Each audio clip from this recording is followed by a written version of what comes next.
Welcome to the Slop Farm. Enjoy the video. In this video, I will explain how to jumpstart your Jeep Wrangler.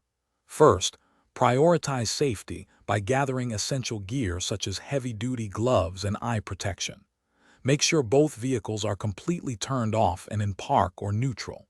Carefully position the assisting vehicle so it is close enough for the jumper cables to comfortably reach both batteries, but not touching. This initial setup is crucial for a safe and effective jump start. Now let's connect the jumper cables. First, take one red positive clamp and securely attach it to the positive terminal of your dead Jeep's battery. Next, connect the other red positive clamp to the positive terminal of the assisting vehicle's good battery. Then, attach one black negative clamp to the negative terminal of the good battery. Finally, connect the remaining black clamp to an unpainted metal surface on your Jeep Wrangler, away from the battery. With the cables properly connected, it's time to start the engine. Begin by starting the engine of the assisting vehicle and allow it to run for about 5 minutes. This gives the dead battery a chance to receive some charge.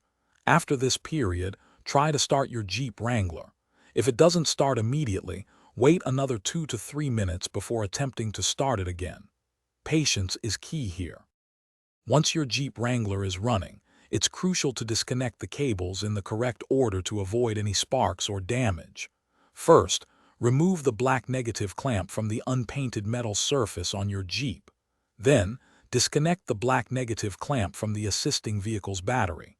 Next, remove the red positive clamp from the assisting vehicle's battery. Finally, take off the red positive clamp from your Jeep's battery. You're all set. Thanks for watching.